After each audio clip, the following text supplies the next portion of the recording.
E बस लवकरच एसटीच्या ताफ्यात दाखल होतील. परिवहन मंत्री प्रताप सरनाईक. पुणे दिनांक 11. कृत्रिम बुद्धिमत्ता म्हणजेच AI तंत्रज्ञानावर आधारित एकात्मिक सुरक्षा प्रणाली असलेल्या स्मार्ट ई बसेस लवकरच एसटीच्या ताफ्यात दाखल होतील, असा विश्वास परिवहन मंत्री आणि महाराष्ट्र राज्य मार्ग परिवहन महामंडळाचे अध्यक्ष प्रताप सरनाईक यांनी व्यक्त केला. स्मार्ट ई बस सादरीकरण प्रसंगी माध्यमांशी संवाद साधताना मंत्री सरनाईक बोलत होते. ते पुढे म्हणाले, राज्य शासनाचे ई वाहनांना प्रोत्साहन देण्याचे धोरण एसटी महामंडळाने देखील अंगीकारले असून भविष्यात घेण्यात येणाऱ्या स्वमालकीच्या 5,000 बसेसपैकी दरवर्षी किमान 1,000 बसेस या ई बसेस घेण्याचा निर्णय घेण्यात आला आहे. अर्थात या ई बसेस देखील AI तंत्रज्ञानावर आधारित एकात्मिक सुरक्षा प्रणाली बसवलेल्या असाव्यात, अशा सूचना संबंधित बस तयार करणाऱ्या कंपनीला आम्ही सांगितल्या आहे.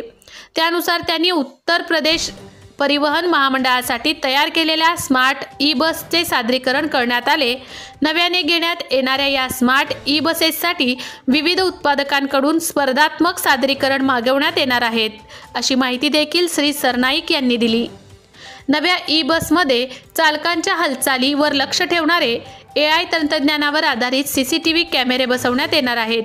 गाडी चालवताना जर चालक जांभळ्या देत असेल, त्याची डुलकी लागत असेल, झोप येत असेल किंवा मोबाईल वापरत असेल तर सदर कॅमेरे मागील प्रवाशांना याबाबत अलर्ट करतील. तशा प्रकारचा धोक्याचा अलार्म देखील वाजवला जाईल. अशी यंत्रणा नव्या स्मार्ट ई बसेसमध्ये असणार आहेत. महिलांची सुरक्षितता लक्षात घेता प्रवाशांच्या हालचालींवर लक्ष ठेवण्यासाठी देखील बसमध्ये 2 CCTV कॅमेरे बसवण्यात येणार आहेत.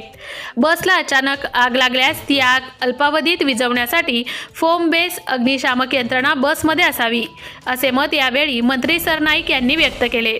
याबरोबरच स्वारगेटच्या घटनेनंतर बंद बस ही कोणत्याही बाह्य हस्तक्षेपामुळे उघडली जाणार नाही. तसा प्रयत्न केल्यास धोक्याचा अलार्म वाजेल, अशी यंत्रणा देखील नव्या स्मार्ट ई बसमध्ये बसवण्यात येणार असल्याचेही परिवहन मंत्र्यांनी सांगितले.